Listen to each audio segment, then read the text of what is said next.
Assalamualaikum warahmatullahi wabarakatuh. Waalaikumsalam. Perkenalkan, kami dari kelompok ganjil.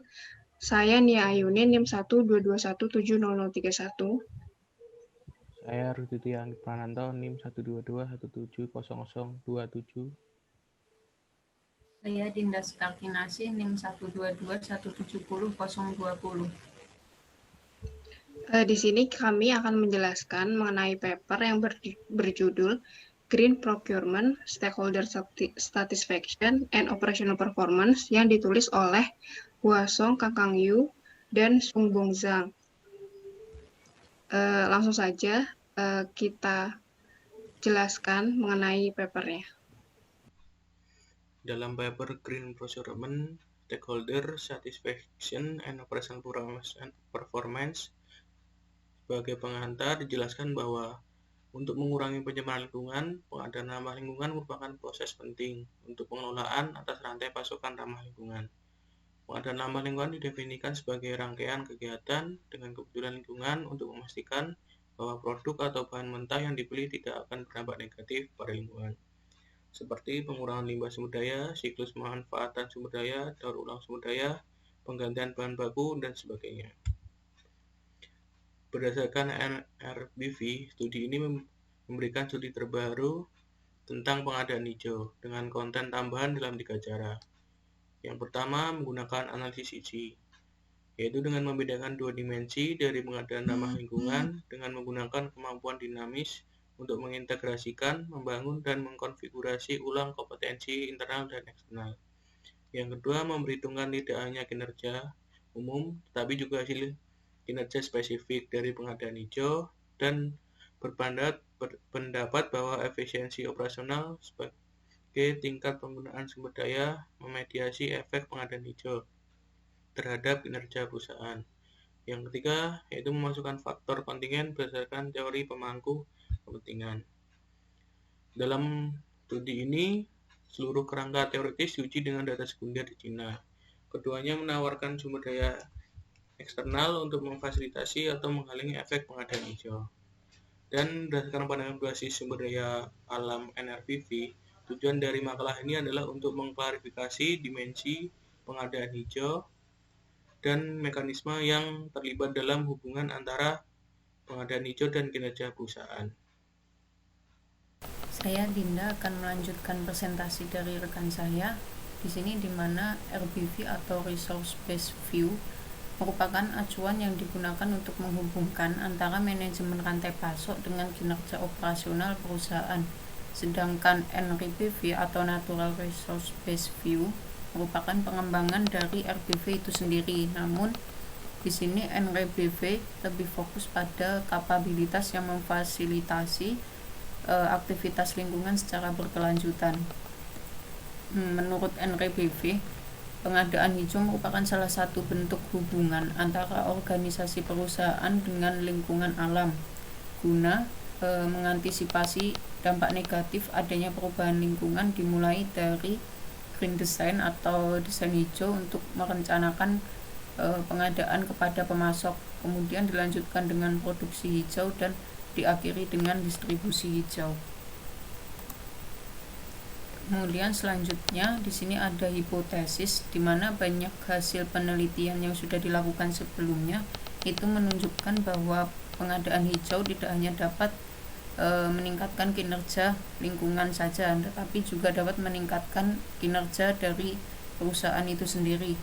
Jadi di sini penulis mengusulkan adanya beberapa hipotesis yang dibagi menjadi 2 kelompok, yaitu ada hipotesis moderasi, itu terdiri dari kepuasan pemerintah, kepuasan pemegang saham, dan kepuasan kreditor.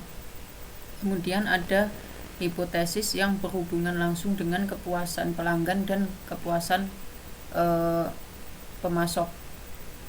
Kemudian ada hipotesis yang pertama, di mana pengadaan hijau ini memiliki efek positif pada kinerja perusahaan, di mana pengadaan hijau dibagi menjadi 2 dimensi.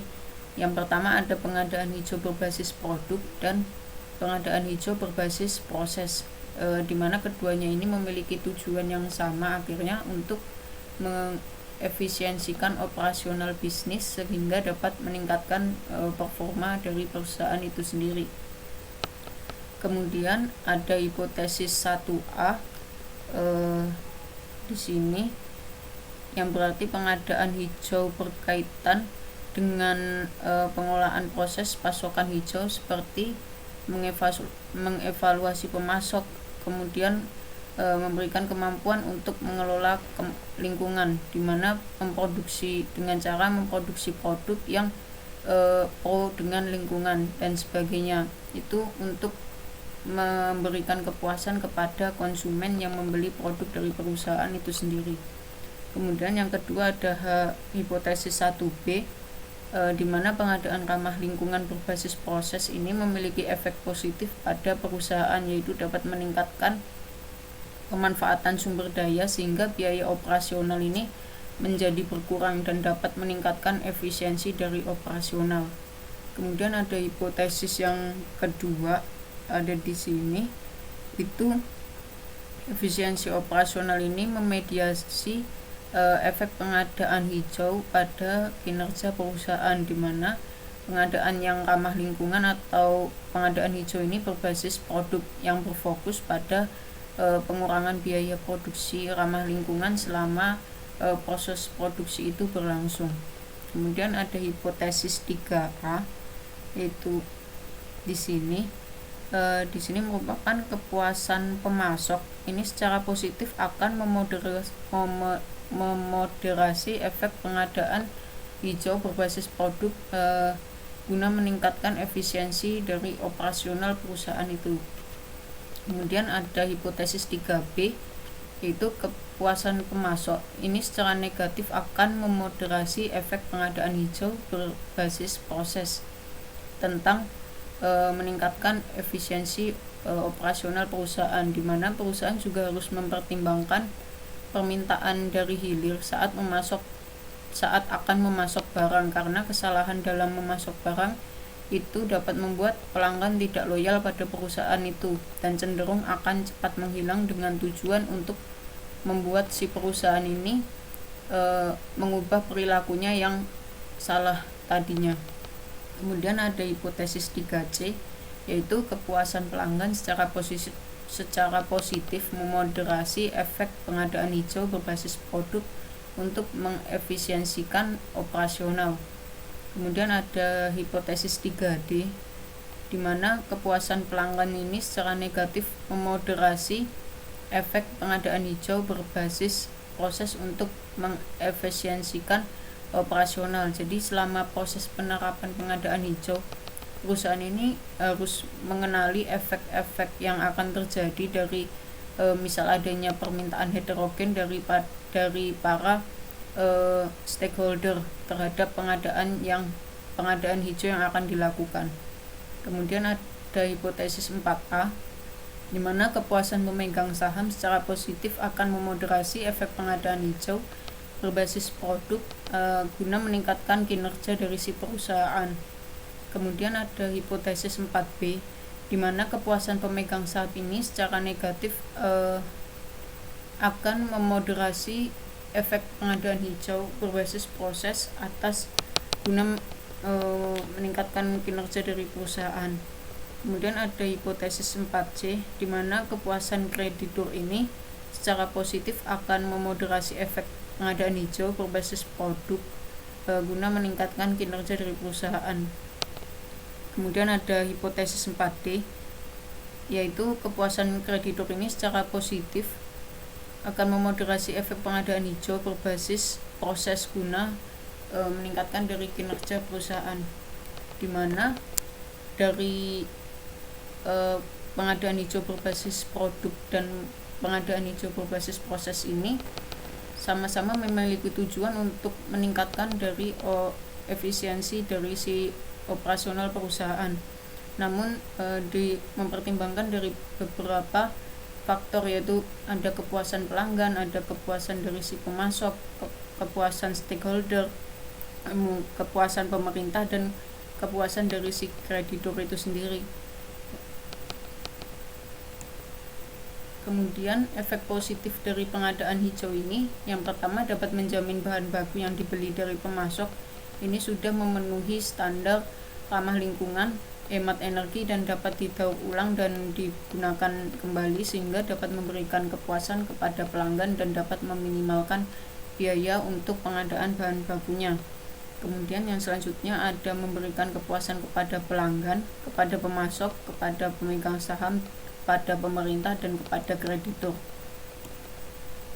Kemudian pengadaan hijau berbasis proses ini dapat meningkatkan sumber daya sehingga dapat mengurangi biaya operasional perusahaan dan dapat meningkatkan efisiensi dari si operasional perusahaan, serta dapat membuat hubungan jangka panjang dengan pemasok sehingga dapat menghemat adanya biaya survei, biaya komunikasi, dan biaya-biaya lain yang akan dibutuhkan ketika akan awalnya memilih pemasok. Kemudian pengadaan hijau berbasis produk yaitu berfokus pada pengurangan biaya produksi ramah lingkungan selama proses berlangsung. Contohnya seperti mendaur ulang produk dan hasil dari daur ulang produk itu digunakan kembali. Kemudian untuk penjelasan pengumpulan data, di sini data dikumpulkan dari data sekunder 206 perusahaan saham di Cina. Data yang dikumpulkan dari penelitian sebelumnya itu bersumber dari studi kualitatif, survei kuesioner, dan analisis. Untuk studi kualitatif, itu diperoleh dari studi kasus atau tinjauan pustaka. Kemudian untuk survei kuesioner, itu dipergunakan untuk mengukur pengadaan hijau dan menguji hubungannya dengan kinerja perusahaan. Sedangkan kemudian hasilnya akan dianalisis.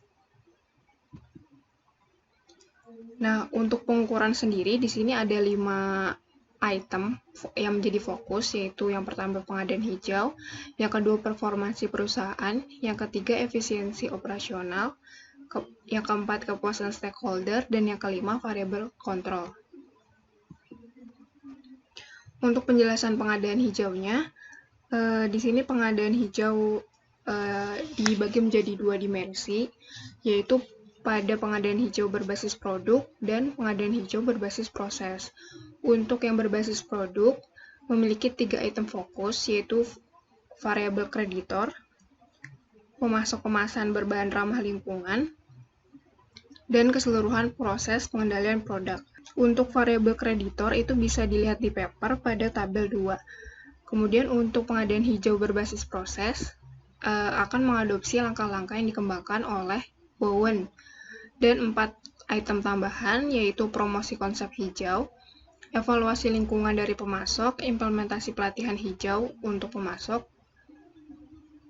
dan membantu pemasok untuk mengimplementasikan aktivitas hijau. Kemudian aspek yang kedua yaitu performansi perusahaan. Performansi perusahaan ini digunakan untuk mengidentifikasi kinerja perusahaan.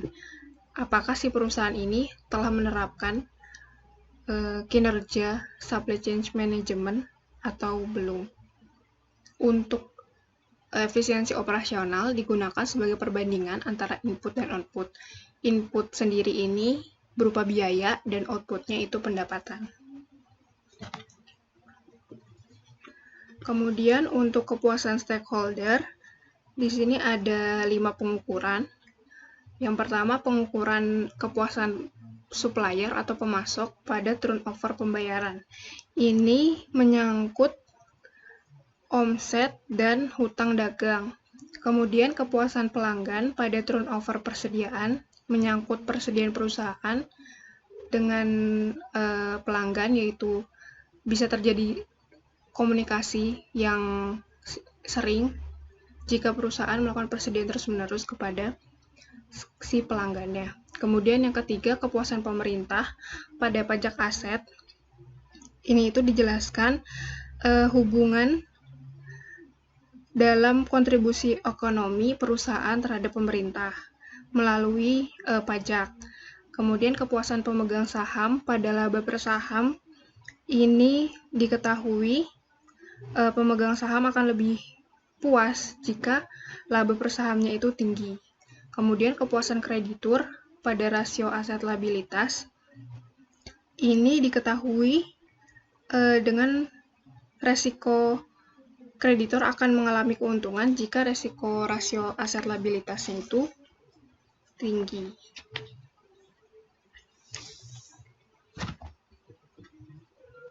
Kemudian untuk variabel kontrolnya di sini ada dua fokus, yaitu mengontrol ukuran dan usia perusahaan dan mengontrol jenis industri. Untuk mengontrol ukuran dan usia perusahaan itu dapat diuji dari daya saing perusahaan.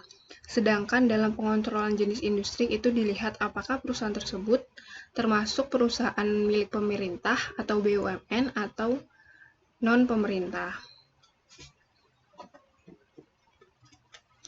Kemudian dari 5 fokus tadi dibuat beberapa fungsi, dimodelkan dengan model empiris, menghasilkan 2 fungsi. Yang pertama fungsi untuk menguji efek mediasi.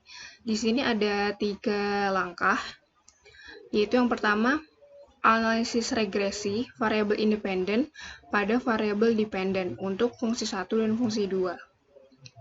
Nah, di regresi ini, itu yang menjadi variabel dependen ialah kinerja perusahaan. Kemudian yang kedua, analisis regresi variabel independen bersama-sama dengan mediator pada variabel dependen. Dilihat pada fungsi 3, kemudian regresi variabel independen pada mediator terlihat dalam paper di fungsi 4. Untuk fungsi yang kedua, pada model empiris yang akan digunakan, yaitu fungsi untuk menguji efek moderasi untuk resiprokator dan stakeholder. Di sini ada 2 cara, yaitu meregresi variabel independen dan moderator pada variabel dependen, dan mengambil interaksi antara variabel independen dan moderator ke dalam regresi. Nah, fungsinya itu kan dibagi 2, yaitu di efek moderasi untuk resiprokator itu di fungsi 5-8. Kemudian fungsi untuk stakeholder dalam pengujian efek moderasi pada fungsi 9 hingga 14. Untuk hasilnya dari fungsi-fungsi yang tadi, kemudian dan skor-skor yang diambil sebelumnya dengan 5 aspek yang tadi, data ini diukur menggunakan aplikasi SPSS dan menghasilkan nilai korelasi antara semua variabel kunci. Itu bisa dilihat di tabel 3. Untuk pengujian efek mediasi itu bisa dilihat pada tabel 4. Di sini menunjukkan bahwa pengadaan hijau berbasis produk dan pengadaan hijau berbasis proses memiliki pengaruh yang signifikan dan positif terhadap kinerja perusahaan. Hal itu berarti hipotesis 1A dan hipotesis 1B diterima. Kemudian, pada model 4, fungsi 4 yang tadi, menunjukkan bahwa ketika efisiensi operasional ditambahkan pada kinerja perusahaan, itu akan mempengaruhi pengadaan hijau berbasis produk dan pengadaan hijau berbasis proses. Pengaruhnya itu nanti pengadaan hijau berbasis produk maupun pengadaan hijau berbasis proses akan menurun, sedangkan pengaruh efisiensi operasional terlihat signifikan. Hal ini berarti menunjukkan bahwa hipotesis 2A dan hipotesis 2B itu diterima, yaitu efisiensi operasional akan memediasi pengaruh pengadaan hijau berbasis produk dan berbasis proses di hipotesis 2B terhadap kinerja perusahaan. Untuk hasil yang kedua pada efek moderasi, di sini di tabel 5 menunjukkan untuk efek moderasi pada resiprokator. Nah, ini dari hasil ini menunjukkan bahwa interaksi antara kepuasan pemasok dengan pengadaan hijau berbasis produk berpengaruh signifikan dan positif. terhadap efisiensi operasional. Hal ini berarti hipotesis 3A dapat diterima. Kemudian, interaksi antara kepuasan pemasok atau supplier dan pengadaan hijau berbasis proses memiliki pengaruh yang signifikan tetapi negatif terhadap efisiensi operasional. Maka dengan hal ini hipotesis 3B dapat diterima. Kemudian untuk kepuasan dari pelanggan kepuasan pelanggan dan pengadaan hijau berbasis produk berpengaruh signifikan dan positif terhadap operasional efisiensi. Hal ini berarti hipotesis 3C diterima, yaitu kepuasan konsumen secara positif memoderasi pengadaan hijau berbasis produk pada efisiensi operasional. Kemudian untuk interaksi kepuasan pelanggan atau konsumen dengan pengadaan hijau berbasis proses tidak signifikan. Hal ini berarti hipotesis 3D ditolak. Selanjutnya, efek moderasi pada stakeholder. Di sini dapat dilihat pada tabel 6. Hasil di sini dari hasil pengujian menunjukkan bahwa efek moderasi dari kepuasan pemegang saham pada hubungan antara pengadaan hijau berbasis produk dan kinerja perusahaan memiliki nilai yang signifikan dan positif.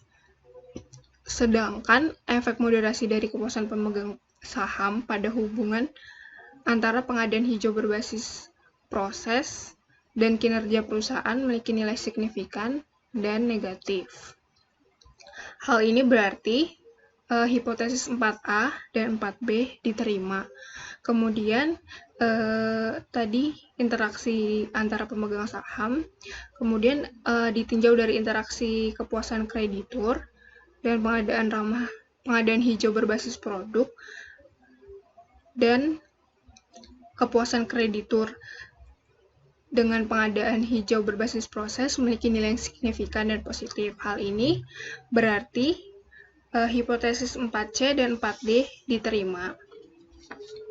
Kemudian untuk interaksi antara kepuasan pemerintah dengan pengadaan hijau berbasis produk memiliki nilai yang signifikan, tetapi interaksi antara kepuasan pemerintah dengan pengadaan hijau berbasis proses tidak signifikan.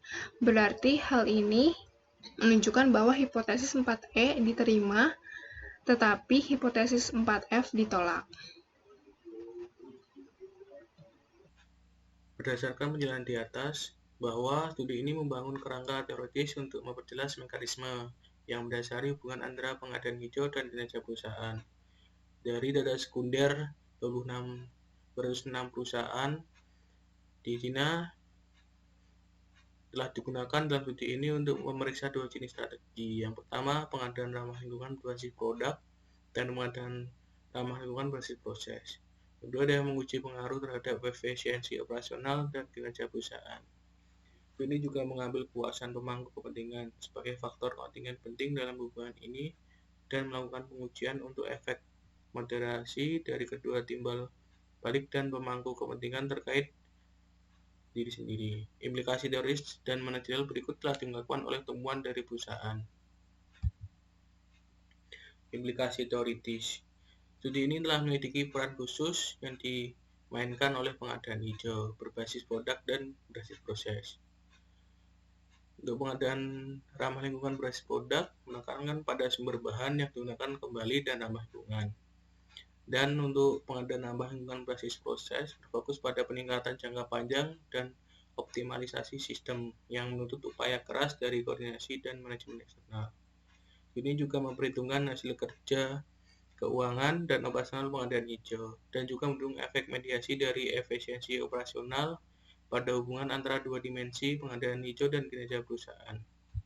Perusahaan juga menerapkan pengadaan ramah lingkungan yang disarankan untuk menyadari keseimbangan antara keuntungan finansial jangka pendek dan efisiensi operasional jangka panjang. Secara Studi ini menjelaskan peran kontingen yang dimainkan oleh kepuasan pemangku, di mana kepentingan dalam hubungan antara pengadaan hijau dan kinerja perusahaan, yang memperluas NRBV dengan mengintegrasikan teori pemangku kepentingan. Dan ini juga menunjukkan bahwa perusahaan yang menerapkan green procurement juga harus memberikan nilai tinggi pada interaksi dengan berbagai pemangku kepentingan. Karena masing-masing pihak di lingkungan memainkan peran yang berbeda dalam pengadaan hijau. Untuk implikasi manajerial, pertama, perusahaan harus menyadari bahwa pengadaan ramah lingkungan dibangun melalui kemampuan pengadaan ramah lingkungan berbasis produk dan proses. Perusahaan juga harus menyeimbangkan kepentingan jangka panjang dan jangka pendek. Yang ketiga yaitu menyeimbangkan manfaat dari berbagai pemangku kepentingan di satu sisi dan mengembangkan strategi khusus atau disesuaikan untuk menangani hubungan dengan masing-masing pemangku kepentingan di sisi lain. Aspek pengaruh pemerintah yang besar kontribusinya kepada masyarakat, maka tekanan dari pemerintah untuk mengadopsi penghijauan produk akan semakin tertekankan. Mungkin itu saja penjelasan dari kami, kurang lebihnya dan jika ada kesalahan saya mohon maaf. Wassalamualaikum warahmatullahi wabarakatuh.